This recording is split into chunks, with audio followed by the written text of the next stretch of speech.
Hello, dear co-creative destiny weavers. On Friday with the theme of blooming and spreading your wings, which is also chapter 5 in my book, The Weirding Way. I love to tell wise stories, or what I call weirding wise wisdom. Is like weirding stands for weaving, about putting interesting topics or stories into the field, into the weird, which is also like the rune of nothingness, the womb of all existence. And I'd like to hear how it lands with you, to maybe start a conversation around something today, since I was so inspired from last Friday's broom making workshop here with my dear womb sister Jennifer Jarvis, who's actually gonna today at 9 o'clock do a burning doll ceremony as part of the womb healing retreat. I will put the link there. It's gonna be the whole weekend, and on Sunday I will do a workshop to do a womb doll Matroshka. So being still very inspired after making this broom last Friday, with the two red threads coming together to attract my soul partner in my life and to bring the co-creation between the yin and yang, like in the movie Matrix, where it was still missing, that the oracle and the architect come eye to eye together and to truly in balance start to co-create with each other. So that's what this broom is all about.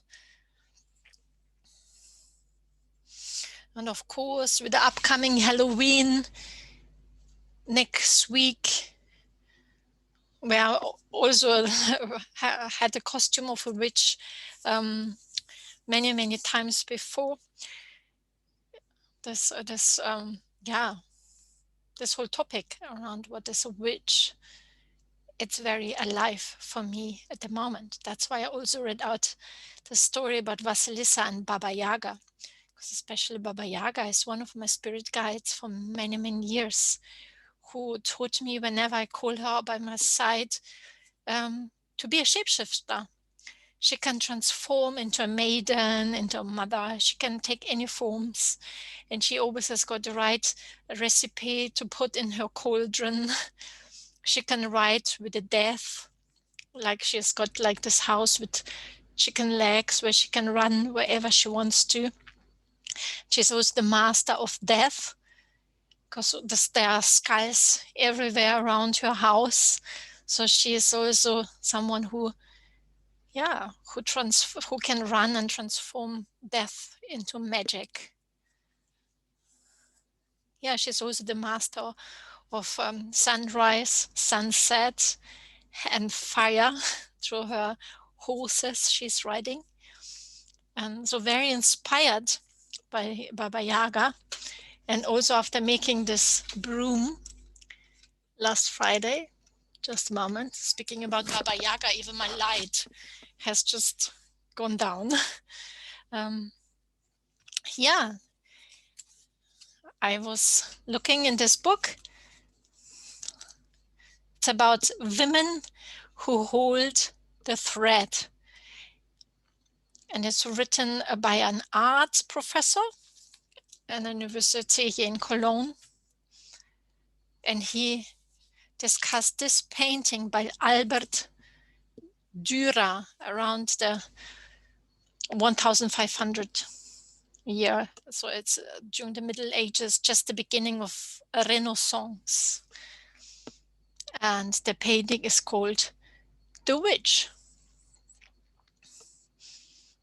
And it struck the chord with me, because me and my co-creative Destiny Weaver friend Sherine have been running masterclasses around co-creative sacred embroidery, in our newly formed Weaving Wealth Women movement. We will be doing our last free masterclass next Tuesday, where we also speak about intentional creativity and about women who hold the threads, and not only speaking, we're actually weaving through intentional creativity. So we are also like those witches who consciously set intentions and use our threads. Or like here, the witch is shown with a distaff here. And I think it's like, instead of the broom, it's like a distaff of power, which also relates to the three norns, which I write about in my book, The Weirding Way, where you can see the three norns who knows mythology as said to weave all timelines which we see around us, the past, present, and future. So they're very powerful giantesses. Yeah, and through conscious holding of the thread, we are very powerful. And when we set intentions, then we can really open up the quantum field and set our intentions there. And that's where quantum meets weird, and attract in co-creation with the universe what we want to achieve in life.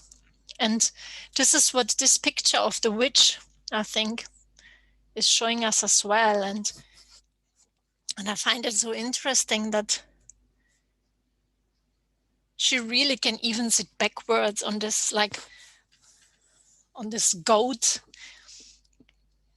which represents a sexual power as well, and that she can even see everything even though she sits backwards. And like the broom, she's holding this rough, which can also mean that it's like a phallus. It's got like the power over the sexuality.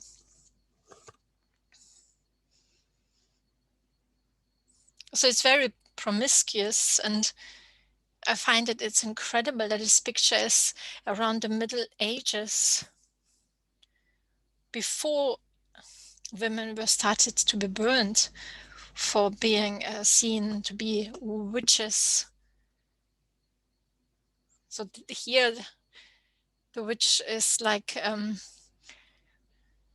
it's more like in the antique, where a lot of gods and goddesses are represented of being sexual promiscuous, and it was a total normality. And here it's also written that this professor writes that it might be an analogy, this picture, to Aphrodite, and especially the Aphrodite Epitragia, she's called, who is also sitting on a goat and uses her sexuality just in a very sacred and natural way. Yeah, so I really like this picture.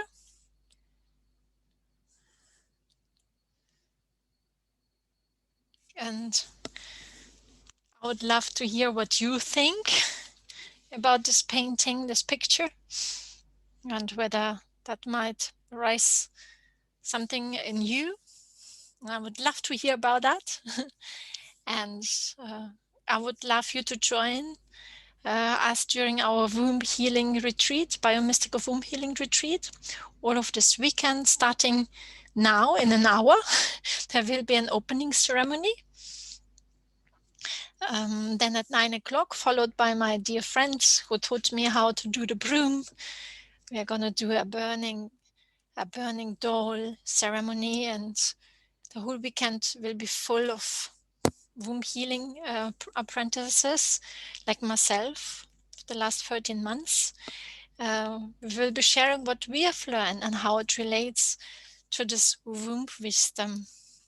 And of course, you're more than welcome to also continue to go deep on the journey into our Weaving Wealth Women group, where me and Sherine will do an in-depth masterclass next Tuesday and introduce a 6 weeks program to dive deep of working with the quantum field and the weird, and taking it really into manifested form through sacred embroidery.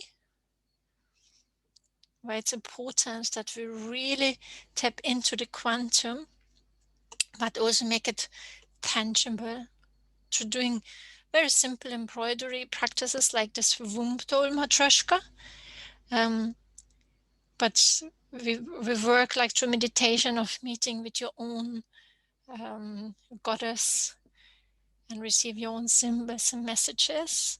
And through the sacred embroidery art, you can start to manifest it in your own reality and start to receive, start to connect and receive your own messages from the divine, and start to develop a relationship with your divine power. And that way you can also become like a powerful witch. That's how I perceive it. Okay, I hope you liked this different way, instead of telling a story, discussing like a picture which came to my mind. And I hope to see you in one of the upcoming circles and masterclasses. Have a wonderful weekend. Many blessings. Благодарю.